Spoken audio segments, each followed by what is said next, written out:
The air in suburban Virginia was thick, heavy with the scent of late summer humidity and the cloying, inescapable perfume of funeral lilies. I returned home under the heaviest cloud I had ever known, a shadow so profound it seemed to press the very breath from my lungs. Even the rigid, unforgiving discipline of the United States Navy Judge Advocate General's JAG Corps, which had trained me to face the most harrowing legal and ethical dilemmas without flinching, could not prepare me for the hollow, visceral ache of seeing my father's flag-draped casket lowered into the hallowed ground. I am Commander Eliza Vance, a naval officer whose professional life is defined by order, statute, and the relentless pursuit of justice within the military framework. Yet, standing on the mahogany floor of the house where I had grown up, the house that felt like a fifth member of our family, I felt utterly disarmed, reduced to a bewildered child grappling with an impossible loss. The wake was a blur of respectful whispers and uncomfortable formality. The house, usually vibrant with Dad's gruff laughter and the smell of pipe tobacco, was sterile, draped in a silence that screamed of absence. Throughout the long, agonizing hours, my stepmother, Cynthia, played the role of the devoted, heartbroken widow with a mastery that was both chilling and repulsive. Cynthia's southern charm was not merely an affectation, it was a highly calibrated weapon, wielded with surgical precision. She floated through the rooms, offering fragile, tear-filled condolences to old family friends and retired officers, subtly ensuring that every single person present noticed the brilliance of the massive, custom-cut diamond my father had bought her just last Christmas. I watched her from the periphery, maintaining a professional distance, observing her performance as if she were a hostile witness on the stand. I sensed the cold, calculating ambition beneath the veneer of tasteful black lace and feigned sorrow. She had only been married to Dad for 5 years, 5 years that now felt like a slow, meticulous siege against his legacy, culminating in this final, irreversible victory over his life. I kept my grief private, tucked away behind the impenetrable wall of my uniform. My father, a decorated Marine veteran, had taught me that true strength lay not in the display of emotion, but in the unwavering execution of duty. My duty now, I instinctively knew, was to observe and protect what remained of his honor. Cynthia, however, seemed determined to monetize her sorrow. Every tear felt calculated, every embrace too long, too theatrical. Hours stretched, each minute thick with unspoken resentment. I found myself retreating mentally, cataloging the subtle shifts in the household since Cynthia's arrival. The antique silver polished too brightly, the old, worn books replaced by decorative, unread volumes, the very soul of the house muted to match her expensive, impersonal taste. The confrontation I had been bracing for finally arrived hours after the last mourner had shuffled out the front door, leaving behind only the lingering scent of lilies and the dust motes dancing in the last rays of the Virginia sun. Cynthia cornered me in the living room, the very room where Dad and I used to spend Sunday mornings, reading the newspaper, debating politics, and planning my future. The place was sacred ground to me. The grief was still a raw, weeping wound in my chest, but Cynthia moved with a chilling, predatory efficiency. She didn't offer comfort, or a shared memory, or even a glass of water. She offered papers. "I know this is incredibly difficult, Eliza," she began, her voice modulated to that low, throaty register she reserved for important pronouncements. The false sympathy in her tone was like sandpaper against my nerves. "But now that the services are complete, we need to address the estate. The sooner we finalize things, the sooner we can both move on." I recognized the maneuver instantly. Strike while the opponent is weakest. I took the documents she handed me. They were weighty, official, stamped with the seal of the county clerk, and terrifyingly clear. As I scanned the legal language, the blood drained from my face. My hands, trained to hold a weapon steady or sign crucial military orders without a tremor, began to shake violently. The document stated, in cold, impersonal legalese, that the historic property, the house passed down through 3 generations of Vances, the bedrock of our family identity, had been legally signed over entirely to Cynthia Vance just 3 months before Dad's passing. "This is impossible," I stated, the words barely a whisper, yet carrying the sharp, resonant edge of command. My voice was low and steady, the voice I use in a courtroom when I have cornered a lying witness and know precisely where the perjury lies. My father would never have done this. He promised this house to me. It was to be held in trust. Cynthia's mask finally, irrevocably slipped. The soft, grieving expression evaporated, replaced by a tight, triumphant sneer that twisted her perfectly sculpted features. She looked me dead in the eye, and the malice in her gaze was palpable. "Your father changed his mind, Eliza," she purred, folding her arms across her chest, emphasizing the heavy diamond. "He finally saw who truly cared for him in his final, difficult months. You were always away, chasing your Navy career. I was here. This is mine now, free and clear." She paused, letting the statement hang in the air like a poisonous cloud. "You are a trespasser, Eliza. I regret to inform you, but you have 48 hours to vacate the premises. I will be changing the locks on Monday." In that single brutal moment, the full extent of her ruthlessness crashed over me. She hadn't just married my father for money. She had actively manipulated an ailing, heartbroken Marine veteran, capitalizing on his vulnerability and isolation. The sorrow I felt moments before was instantly eclipsed by a blinding, white-hot fury. This wasn't grief anymore. This was a crime. My military training, the years of discipline and legal rigor, kicked in, overriding the daughter's pain. Retreat was not an option. Surrender was unthinkable. I met her gaze, refusing to blink. "I will not leave," I stated, my voice now firm, authoritative, the voice of a commander addressing a subordinate who has committed an egregious offense. "Not until I have seen a judge.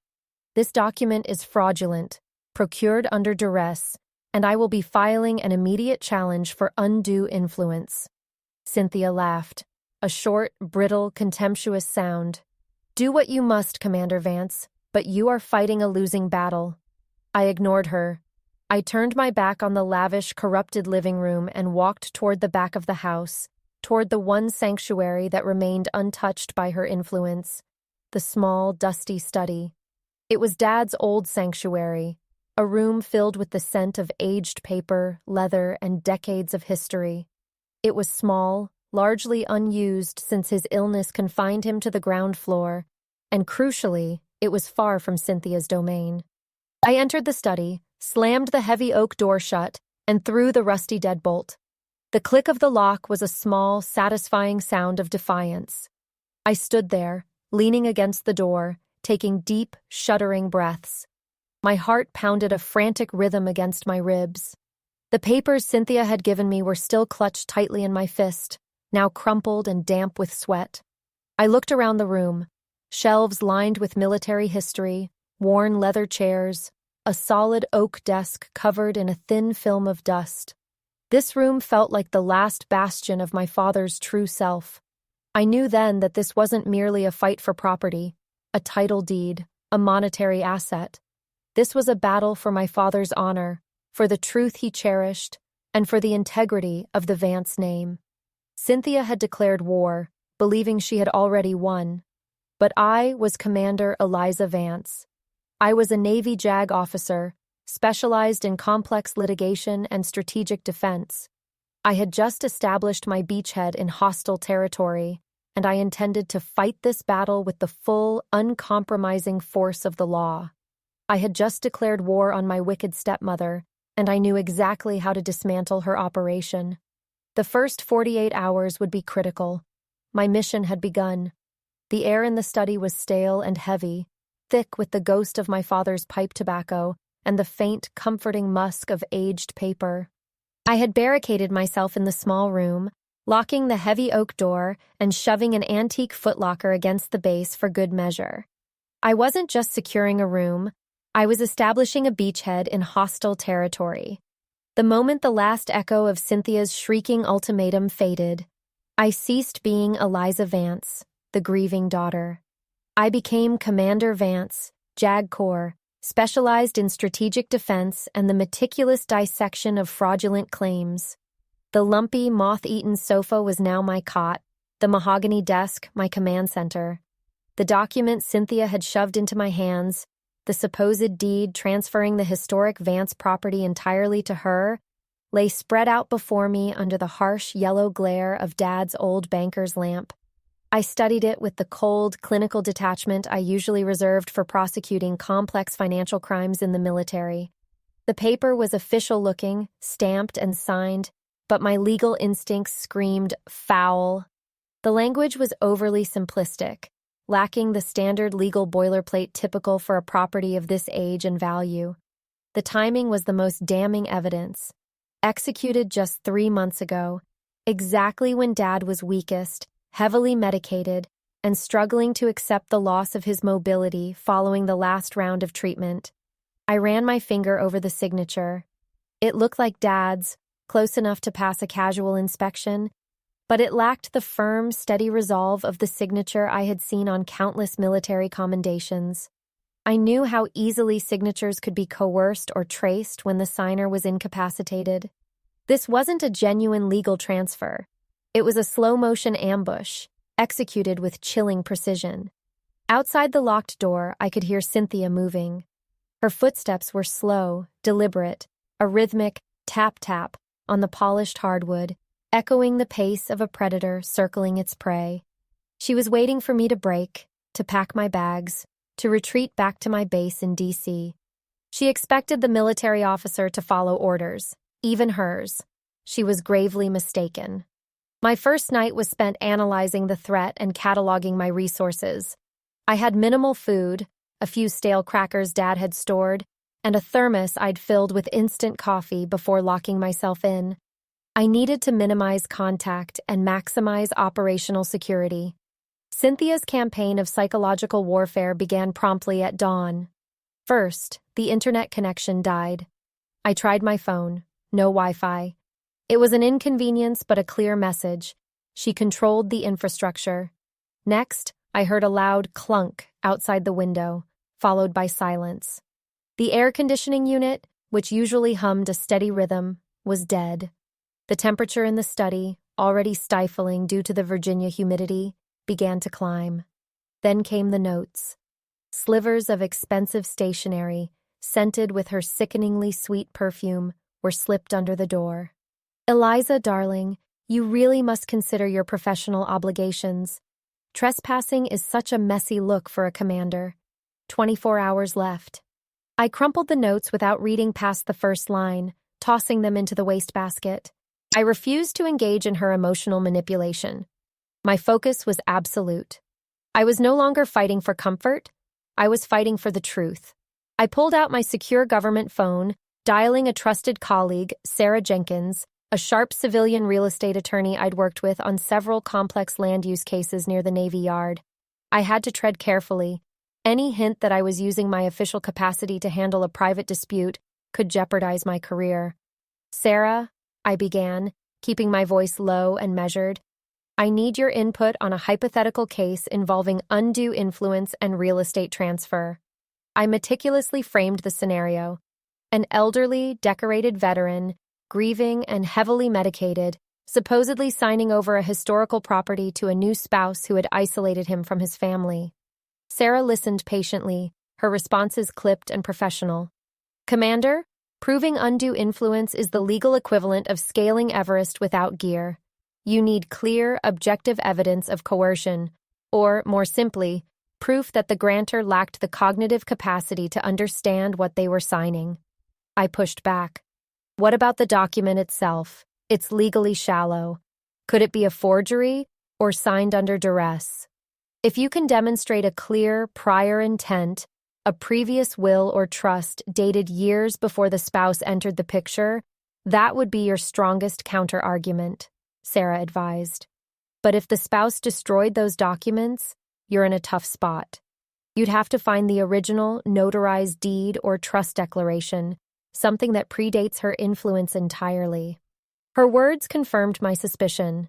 The fraudulent deed was only half the battle. The true victory lay in finding the document that refuted it.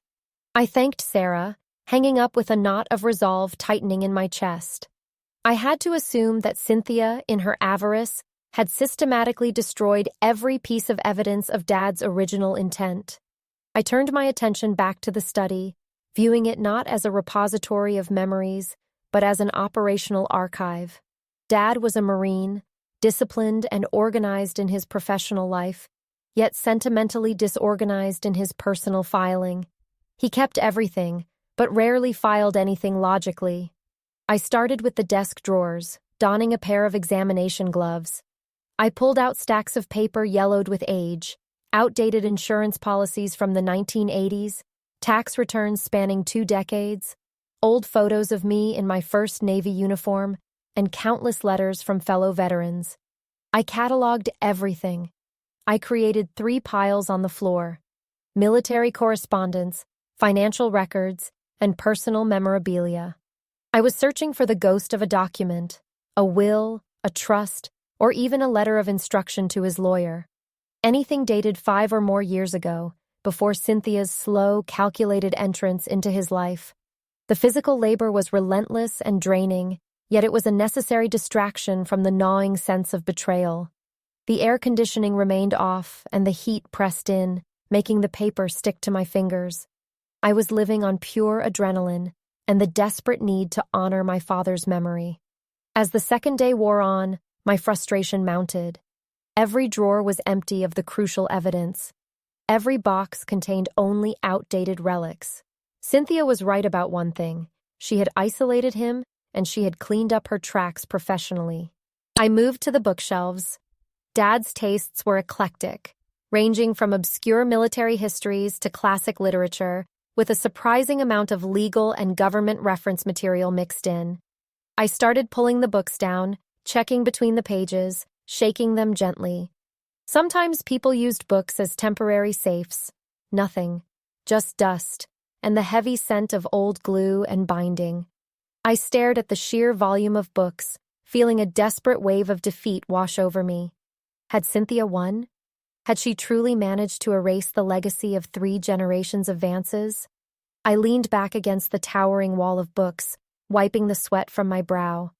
I closed my eyes, trying to access the memory of my father, attempting to think like the man who had taught me strategy and discipline. Where would a man who distrusted banks and modern technology hide his most important secret?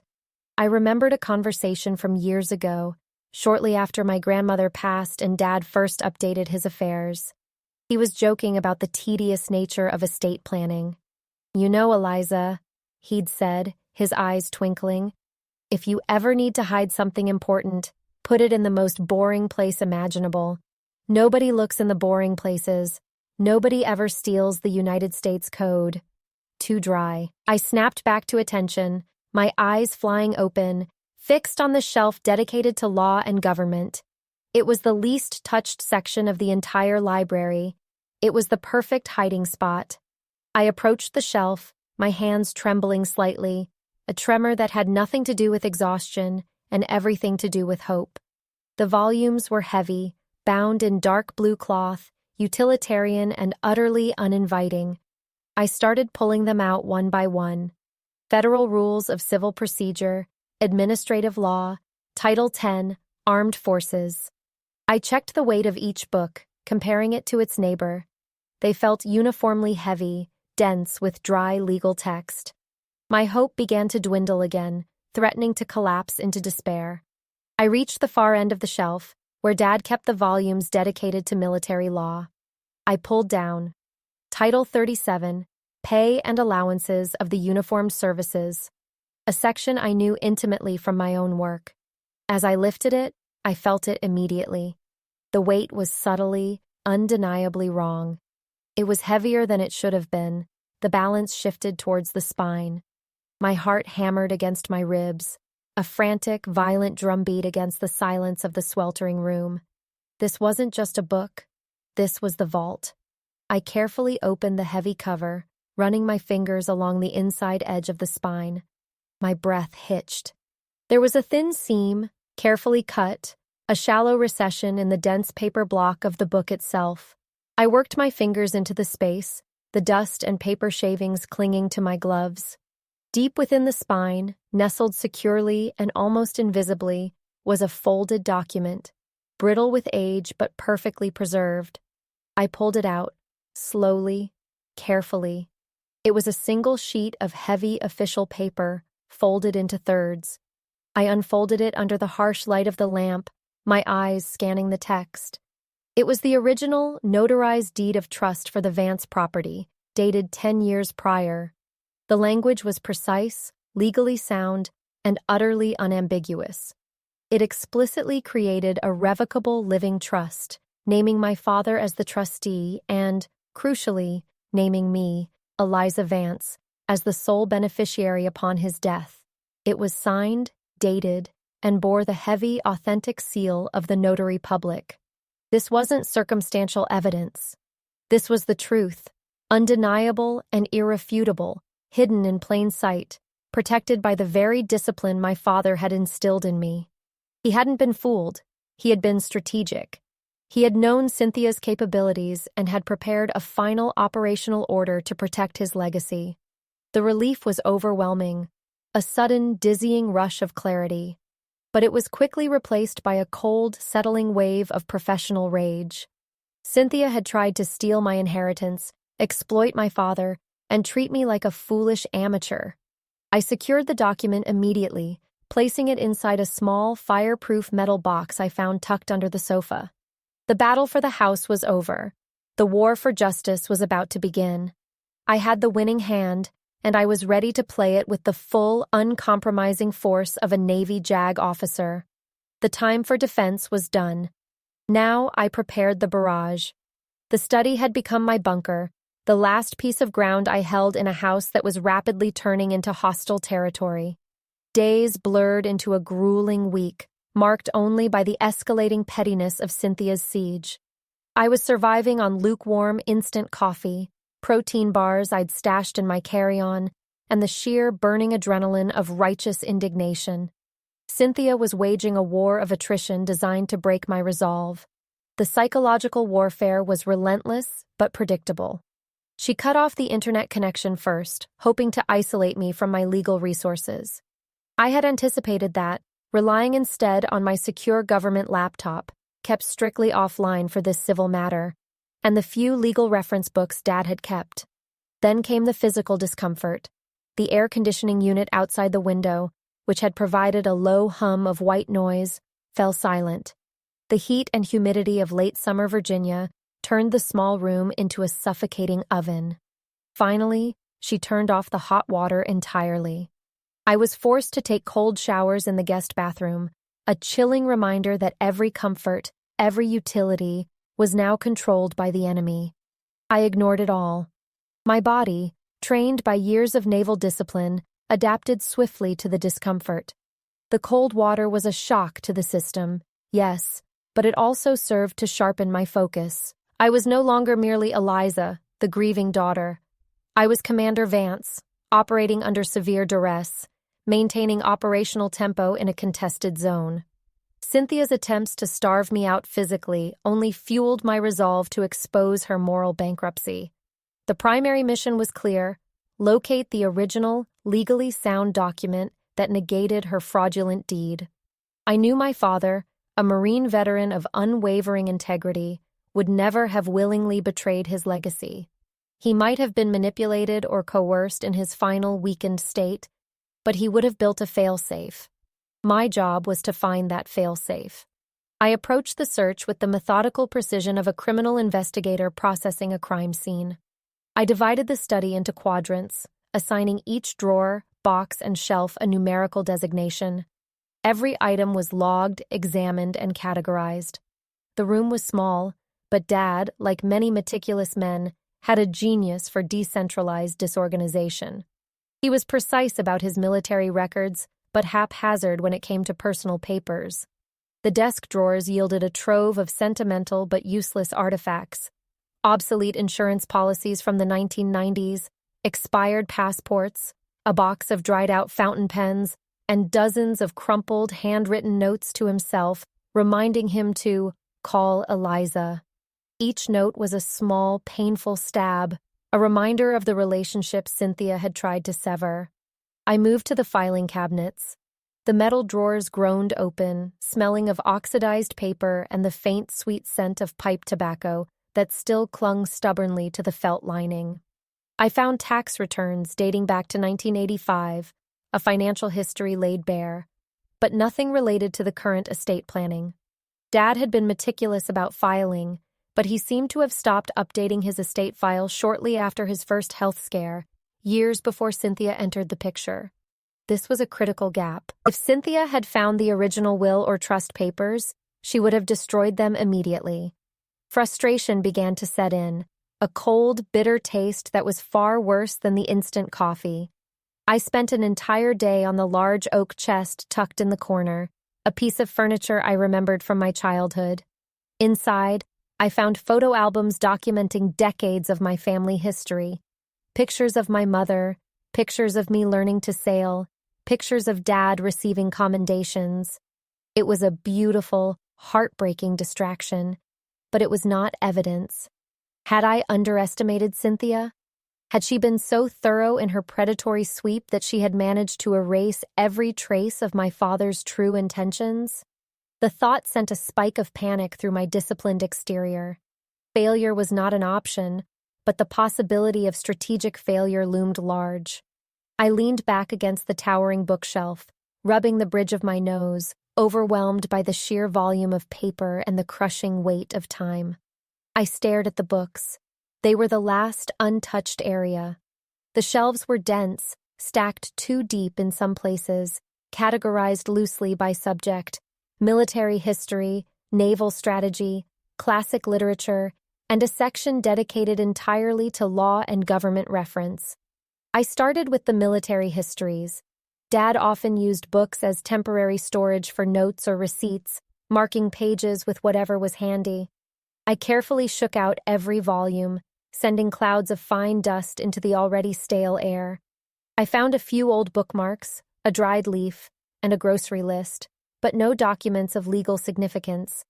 My desperation was mounting. The deadline Cynthia had imposed was drawing near, and soon she would move from passive-aggressive sabotage to formal legal action. I needed a victory, and I needed it now. I turned my attention to the dullest section, the law and government reference.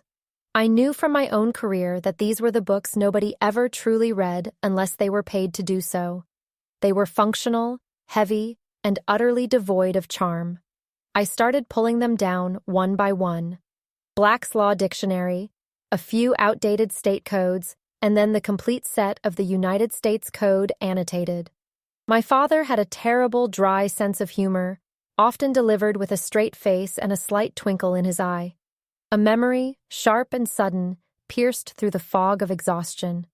I was 17, complaining about hiding my allowance money from my mischievous younger cousin. "Where do you hide things, Dad?" I had asked him. He had pointed to his bookshelf. "Nobody ever steals the U.S. Code, Eliza," he'd said, his voice flat. "Too dry, too boring. It's the perfect camouflage." My breath hitched in my throat. The memory was faint, a casual remark made decades ago, but it resonated now with the clarity of a final operational command. I began to systematically examine the U.S. Code volumes. They were bound in thick, dark blue leatherette, massive and heavy. I pulled down Volume 1, then 5, then 12. Nothing. Just dense legal text outlining federal regulations on everything from agriculture to bankruptcy. I reached Volume 37. I knew this volume well. It covered military pay and allowances, the core of my professional life. As I grasped the spine, I immediately noticed the discrepancy. It felt heavier than the volume next to it, Volume 36, which dealt with patents. The weight was unbalanced, centered towards the spine. My hands, usually steady and precise, trembled violently as I placed the book on the desk. I forced myself to slow down, to breathe deeply, applying the same focused calm I used when cross-examining a hostile witness. Observe, analyze, execute. I opened the front cover. The end paper, usually glued flush to the board, felt slightly loose near the hinge. I ran my fingertip along the edge, feeling the faint, almost imperceptible line where the paper had been meticulously sliced. With excruciating care, I gently peeled back the end paper. Beneath it, the first few inches of the book block, the actual pages, had been carefully, painstakingly hollowed out, creating a perfect, rectangular cavity. It wasn't a quick job. This was the work of a man who had planned, who had taken his time, knowing this was his last line of defense. Nestled deep inside the cavity, protected by a piece of thin plastic sheeting, was a folded document. I pulled it out. It was crisp, not yellowed like the other papers in the study, suggesting it had been carefully preserved. My fingers, slick with nervous sweat, carefully unfolded the heavy linen paper. The heading was unmistakable. Revocable Living Trust Agreement. I scanned the date first, my eyes locked onto the year. 8 years prior. Years before Dad even met Cynthia. Years before his health declined. The timing was everything. Then I read the substance. The document clearly, unequivocally, and permanently placed the property, the historic Vance family home in suburban Virginia, into a trust. The language was legally airtight, drafted by a reputable firm in D.C. I recognized the firm's seal. And the beneficiary? Eliza Vance, daughter, upon the death of the grantor. My vision blurred for a moment, not from tears, but from the sudden, overwhelming rush of vindication. This wasn't just a will. This was a fully executed, notarized, and legally established trust that had been active and irrevocable since its creation. Cynthia's cheap, hurried deed, signed months ago, was entirely invalid. My father hadn't been duped into giving away the house.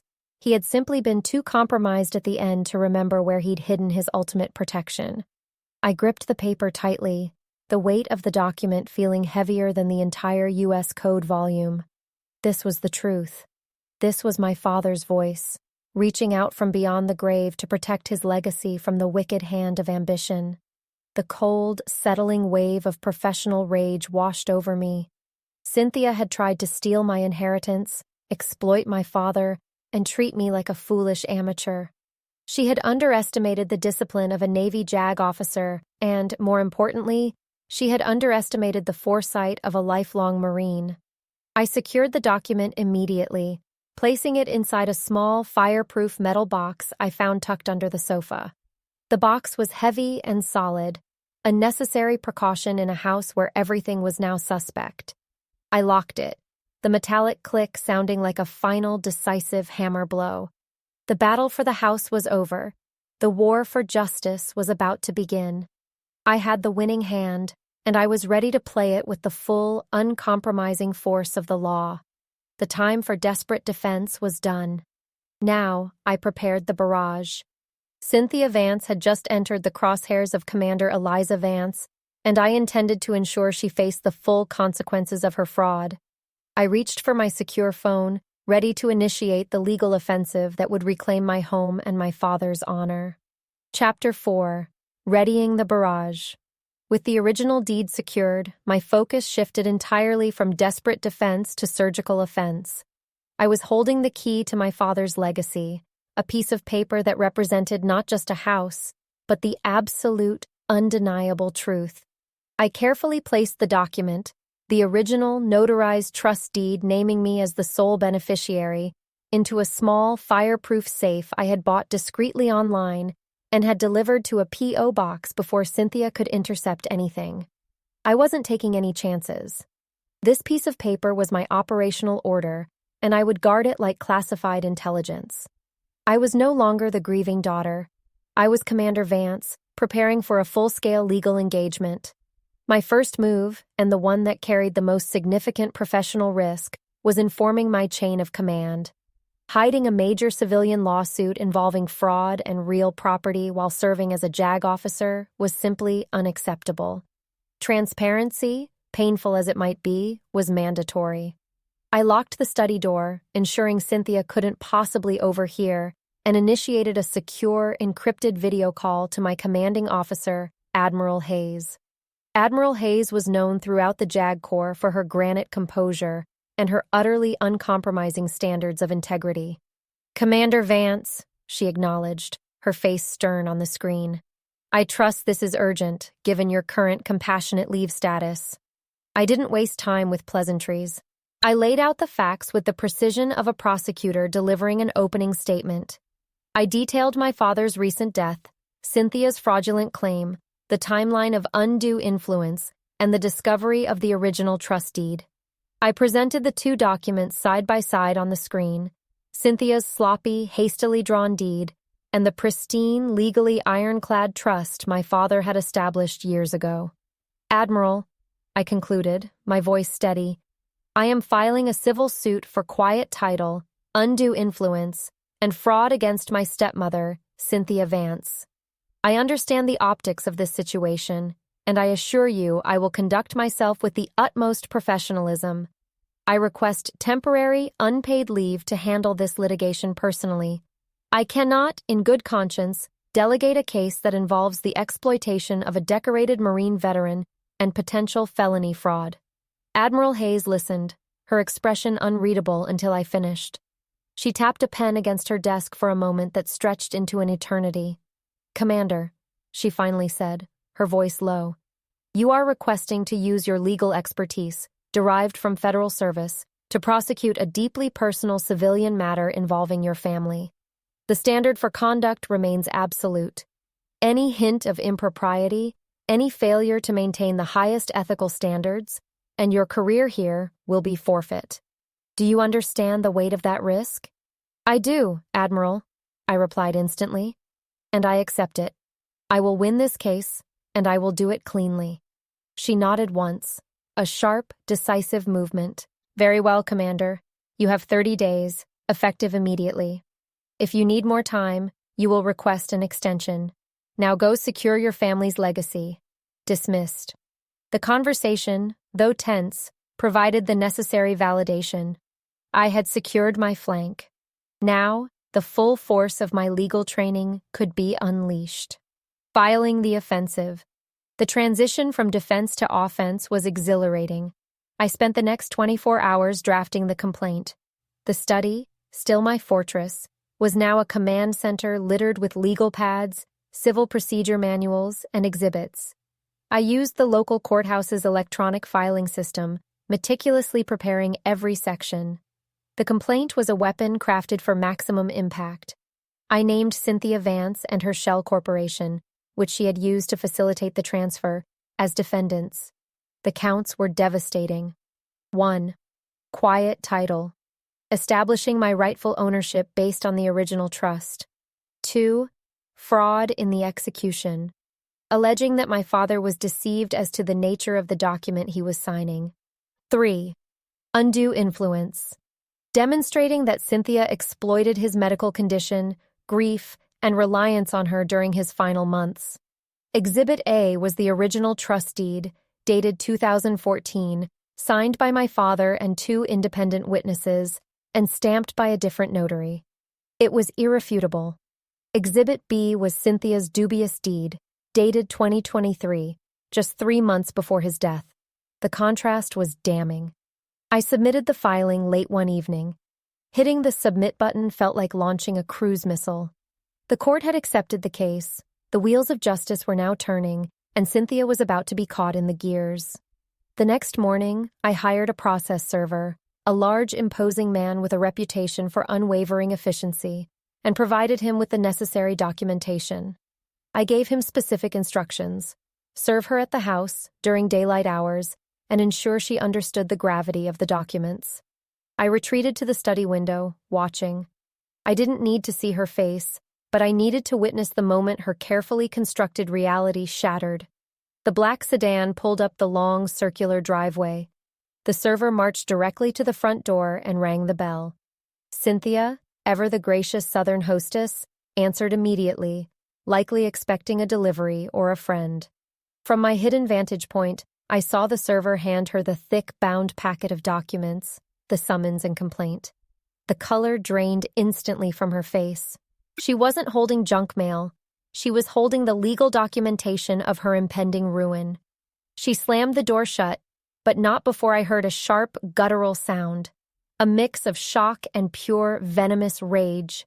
Minutes later, a furious shriek echoed through the quiet suburban street, followed by the sound of something heavy, likely a vase or a lamp, smashing against a wall. It was the sound of a predator realizing the trap had closed. The counterattack and the strategy. Cynthia's reaction was immediate and predictable: denial and escalation. Within 48 hours, her attorney, Stevens, a slick local defense lawyer known for aggressive, scorched-earth tactics, filed a rambling response. Stevens' response was pure bluster. He claimed my trust deed was the actual forgery, a desperate ploy by a disgruntled absentee daughter seeking to overturn her father's final, clear wishes. He demanded an immediate dismissal of the case and filed a countersuit for defamation and emotional distress. His arrogance merely sharpened my focus. Stevens's strategy was clear: muddy the waters, attack my character, and overwhelm me with motions. He underestimated the discipline and resources of a JAG officer operating in litigation mode. I immediately began the discovery process. My strategy was surgical, designed to expose the conspiracy surrounding Cynthia's fraudulent deed. I wouldn't rely solely on the original trust. I would dismantle every single piece of her narrative until the judge had no choice but to rule in my favor. My first target was the timeline and my father's cognitive state. I subpoenaed every medical record, pharmacy log, and nurse's note from the 3 months leading up to his death. I spread the documents out on the study floor, creating a massive chronological timeline. The evidence was damning. On the exact date Cynthia's deed was signed, Dad's records showed he was on a heavy rotation of opioid pain medication and strong sedatives. The nurse's notes indicated periods of confusion and disorientation, and limited cognitive engagement. I highlighted the relevant sections in red. No court would accept a property transfer of this magnitude signed by a man in that condition. Next, I focused on the witnesses and the notary listed on Cynthia's document. I ran background checks. The notary, a woman named Janice from a strip mall check-cashing service 30 miles away, had a history of questionable notarizations. The 2 witnesses were Cynthia's hairdresser and her personal trainer. Neither had any prior connection to my father. This wasn't a formal signing. It was a rushed, coerced transaction among co-conspirators. I prepared detailed deposition questions for all 3. I knew exactly how to make their stories crumble under cross-examination.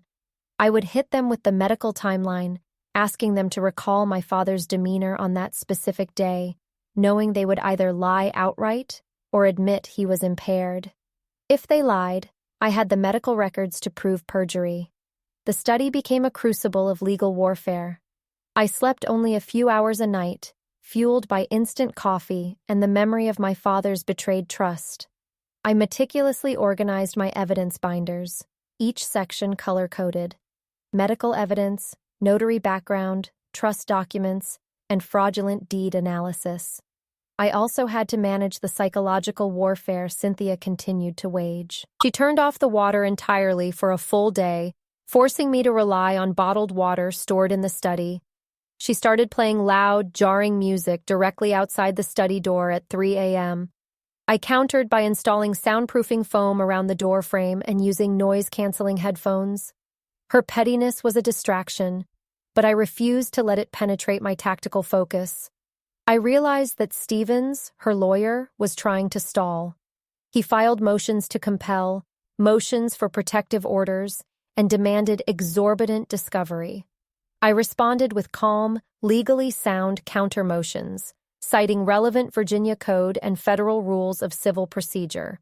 I was faster, more organized, and fundamentally correct on the law. He was fighting a messy battle. I was conducting a precise strike. The professional stakes weighed heavily on me.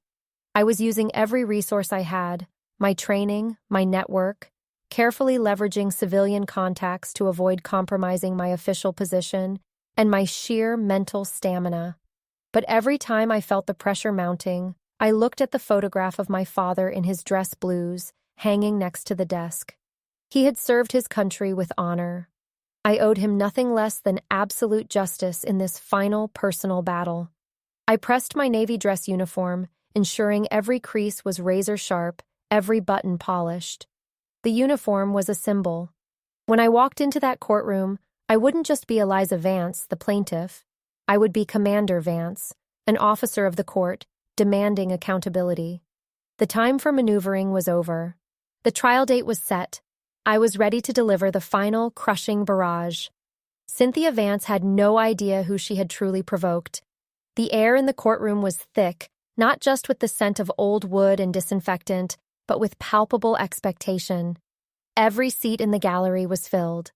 The local community, steeped in the history of the Vance family and aware of the bitter, highly public spat over the house, had turned out to witness the climax. This wasn't just a property dispute. It was a morality play unfolding in real time. I stood outside the courtroom doors, taking a final, deep breath.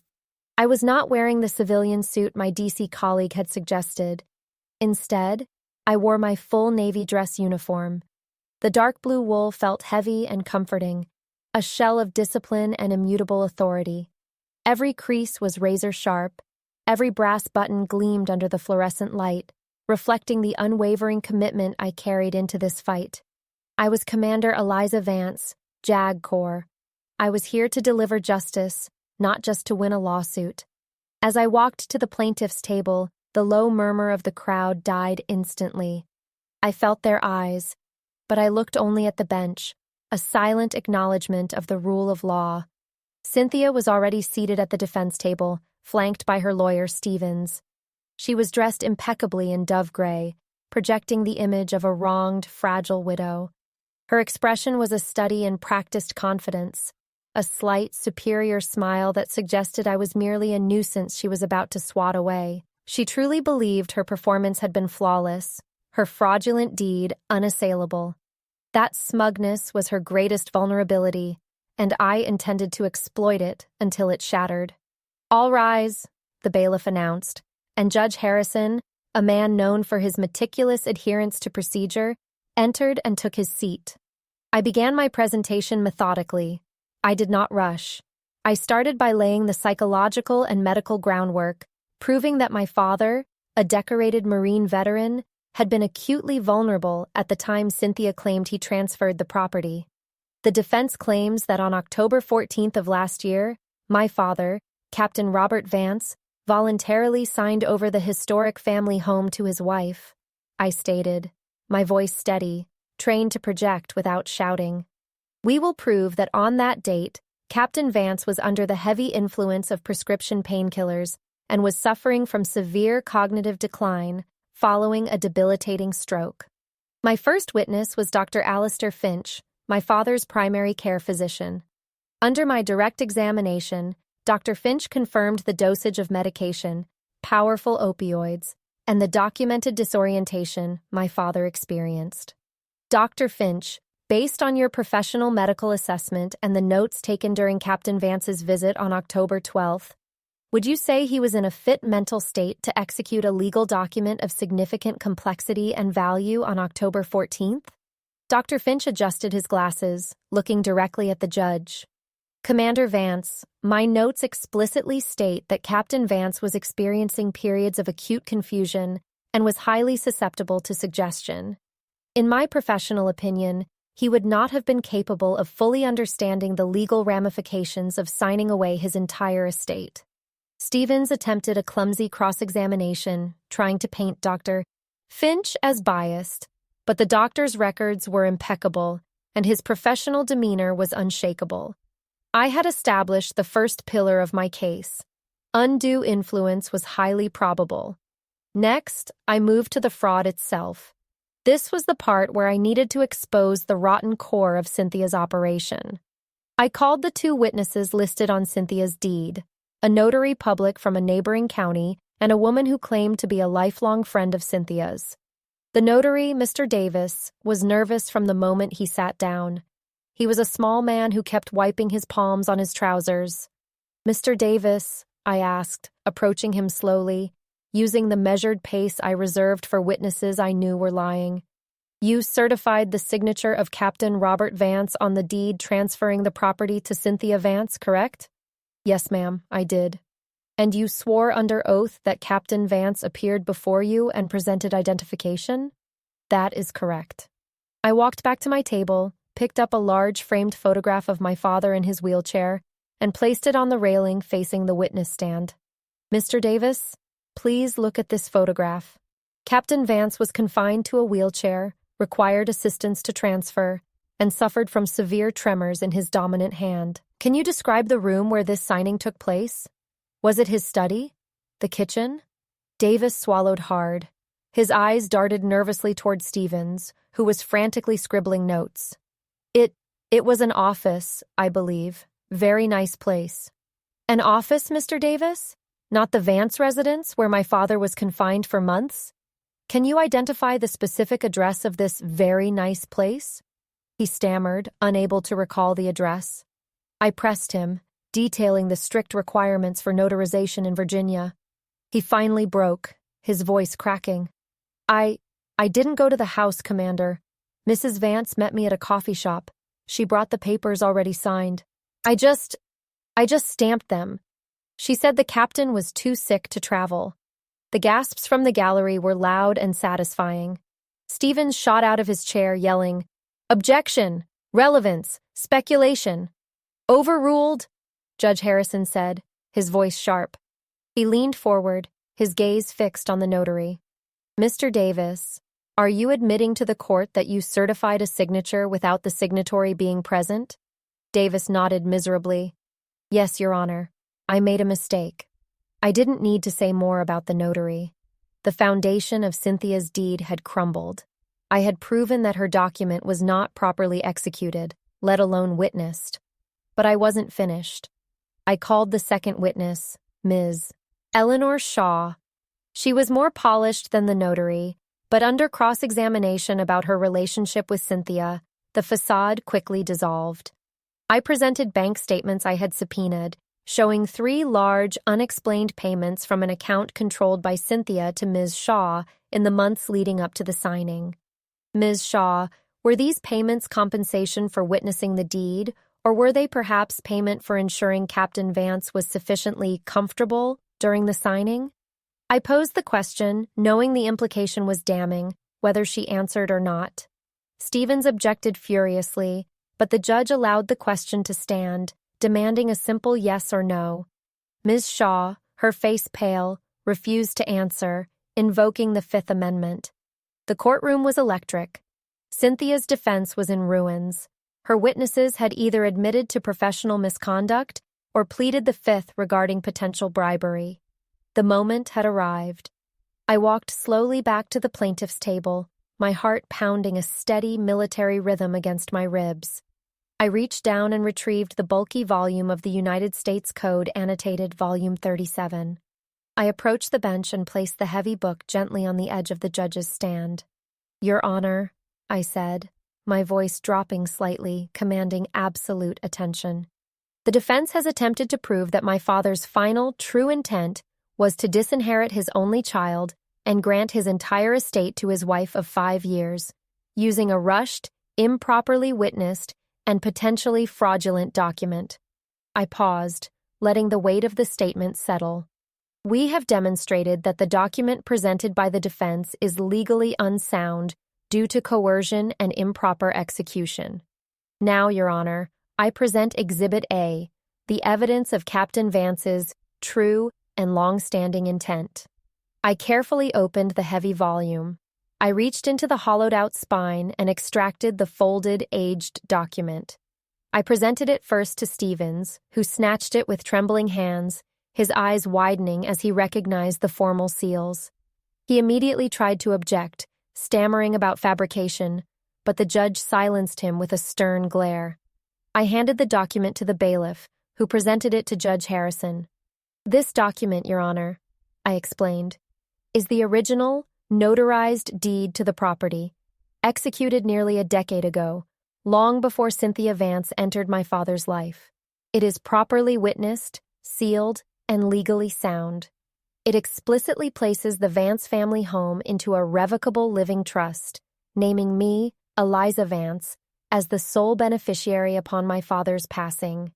I pointed out the specifics: the original notary, a well-known and respected fixture in the community, who had since retired, the detailed legal language, and the date, which predated my father's illness and his marriage to Cynthia by many years. The judge spent several silent, agonizing minutes scrutinizing the deed, comparing its official seals and signatures to other documents in the court record. The contrast was devastating. Cynthia's deed was a sloppy, hurried attempt at larceny. My father's deed was a monument to his foresight and his absolute commitment to his legacy. I returned to my table, watching Cynthia. Her facade was finally cracking. The color drained from her face, and her eyes, fixed on the document in the judge's hand, were wide with a terror that was utterly real. The smugness was gone, replaced by the raw panic of a predator caught in the trap. My closing argument was brief, sharp, and centered on honor. My father, Captain Robert Vance, USMC retired, was a man of integrity. He spent his life defending this nation against enemies foreign and domestic. In his final years, he was exploited by an enemy domestic, one who sought to steal his history, his heritage, and his final intentions. This original deed is not just a piece of paper, it is his final operational order, securing his legacy. I ask the court to honor the truth, invalidate the fraudulent transfer, and restore the property to its rightful trust. I stood at attention, waiting. The courtroom held its collective breath. Judge Harrison laid the documents down, stacked neatly. He looked directly at Cynthia, then at Stevens, and finally back at me. The court has reviewed the evidence presented. The document presented by the plaintiff, Commander Vance, is a legally sound, properly executed trust deed, dated May 2014, clearly establishing the intent of Captain Robert Vance to place the property at 14 Oak Hill Lane into a revocable trust, naming his daughter, Eliza Vance, as the sole heir. He picked up Cynthia's deed. The document presented by the defense, dated October 2021, is highly suspect.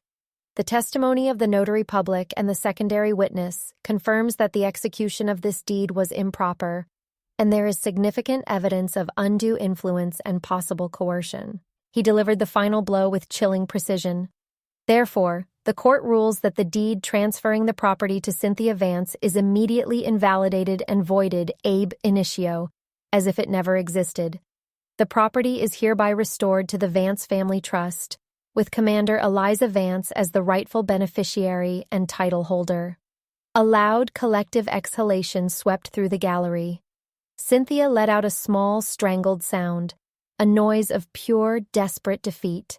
Stevens immediately began whispering urgently to her, but she shoved his hand away, her eyes blazing with impotent fury.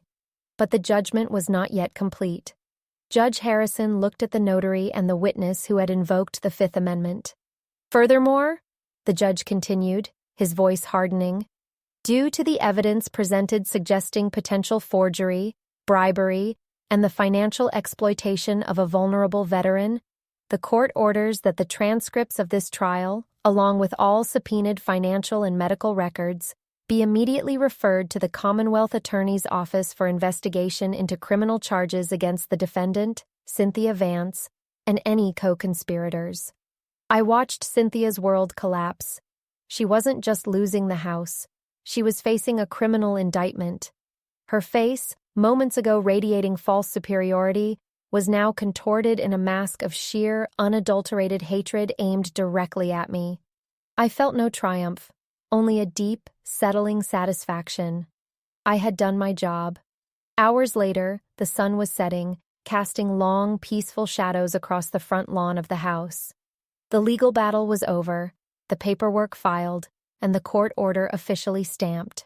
Cynthia and Stevens had been escorted away, having been granted a brief, supervised window to gather her personal belongings before being locked out of the house permanently.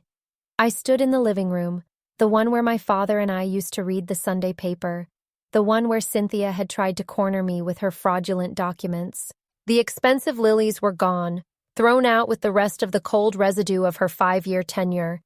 The air was cleaner, lighter. It smelled of old wood, dust, and something else. The faint, comforting scent of my father's pipe tobacco clinging to the ancient drapery. I ran my hand across the mantelpiece, feeling the grooves where my father's naval service medals had rested for decades. This house was not merely bricks and mortar. It was my inheritance, not of wealth, but of history. I walked back to the study, my war room. I unlocked the door and surveyed the chaos. The stacks of tax returns, the open law books, the empty space on the shelf where volume 37 had rested.